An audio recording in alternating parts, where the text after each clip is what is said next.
बहुत बड़ी साजिश और षड्यंत्र भारतीय जनता पार्टी के प्रचार तंत्र के द्वारा किया गया था।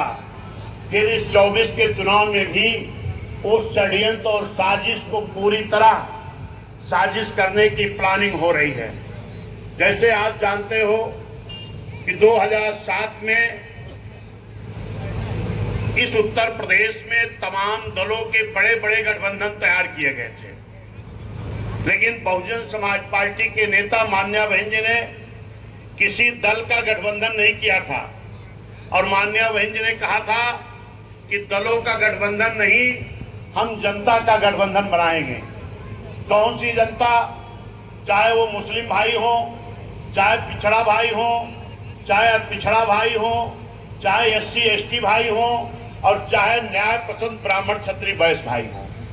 ये जनता का गठबंधन 2007 में बनाया गया और निश्चित है कि इस देश के बड़े प्रदेश उत्तर प्रदेश में जनता के गठबंधन के बल पर जब आप लोगों ने भाईचारा तैयार किया, जनता का गठबंधन तैयार किया, तो बड़े बड़े दलों के गठबंधन फेल हो गए थे और मान्या बहन जी की पूर्ण बहुमत से सरकार उत्तर प्रदेश में बनने का काम हुआ था।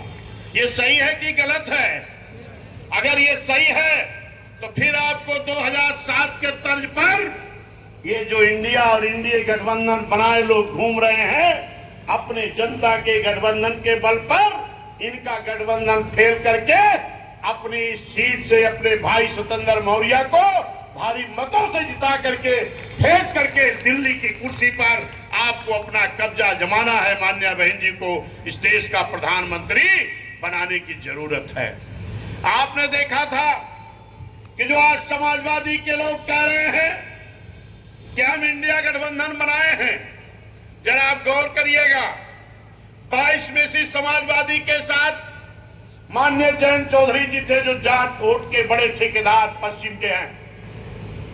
इसी समाजवादी गठबंधन के साथ पूर्वांचल के माननीय ओम प्रकाश राजभर जी थे, इन्हीं के साथ माननीय संजय चौहान जी थे, इन्हीं के साथ स्वामी प्रसाद मौर्य जी थे, इन्हीं के साथ तारा सिंह चौहान जी थे, इन्हीं के साथ पल्लवी पटेल जी थी। सही है कि गलत? और आज ये कोई इनके साथ नहीं है।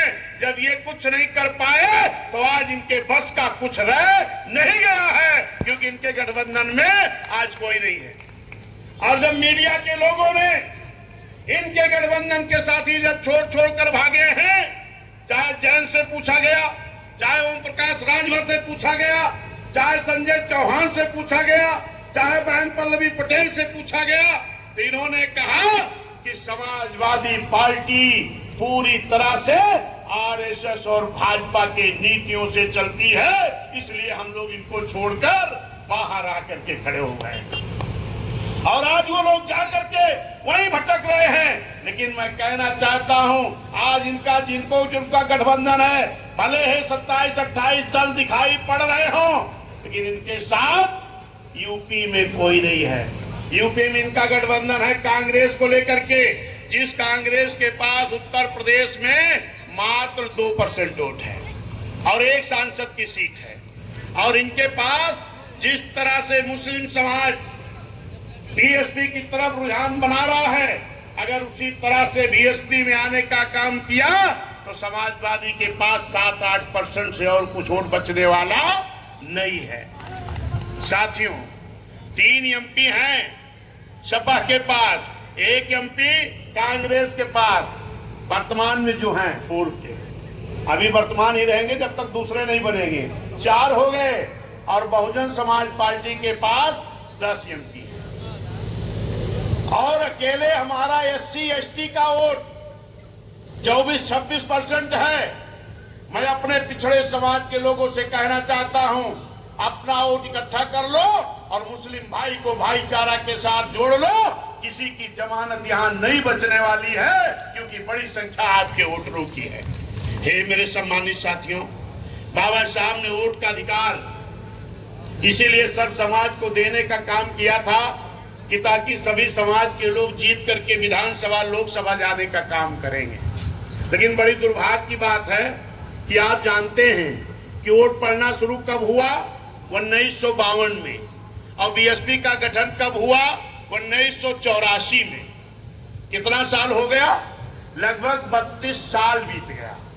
इन 32 सालों तक ये जो 52% पिछड़ा समाज है, इन पिछड़े समाज के लोगों को 32 साल तक मात्र 1.5 से 2% भागीदारी मिलती थी। अगर इनको चुनाव नहीं लड़ने दिया गया, इसकी जिम्मेदार कौन पार्टी थी? यही कांग्रेस, यही तो थी। लेकिन धन्य है मानवर कांसी राम साहब मान्या बहन जी, इन्होंने बहुजन समाज पार्टी बनाई और कहा कि जिसकी जितनी संख्या भारी उसकी उतनी भागीदारी, हिस्सेदारी। तब जाकर के मौर्य के बेटे कई चुनाव लड़ने को पाए, राजभर के बेटे, पाल के बेटे, प्रजापति के बेटे, नाई बढ़े, लोहार विश्वकर्मा कुम्हार के बेटे, लोनिया चौहान के बेटे। तब जाके पहली बार इन समाज के लोगों को चुनाव लड़ने का मौका मिला, तो बहुजन समाज पार्टी और मानवर कांसी राम साहब और बहन जी के द्वारा मिला, वरना इनको आज भी चुनाव लड़ने का मौका नहीं मिलता। साथियों, आज ये इंडिया गठबंधन के लोग कह रहे हैं हम संविधान बचाएंगे, भाजपा संविधान खत्म करेगी, हम संविधान बचाएंगे। जरा आप गौर करिए कि जब साइमन कमीशन आया था तो सर्वे करने आया था, डॉक्टर बी.आर. अम्बेडकर साहब द्वारा जो साइमन कमीशन लाया गया था, उसका मकसद खाली इतना था कि इस देश में दोहरी गुलामी थी। एक गुलामी अंग्रेजों की थी और दूसरी गुलामी थी बड़े बड़े राजा रजवाड़ों जिम्मेदारों की। दोहरी गुलामी कौन करता था? जो आर्थिक, सामाजिक, शैक्षिक और राजनीतिक रूप से पिछड़े थे। बाबा साहब ने कहा कि एक कमेटी बननी चाहिए। एक कमीशन आया और सर्वे शुरू किया।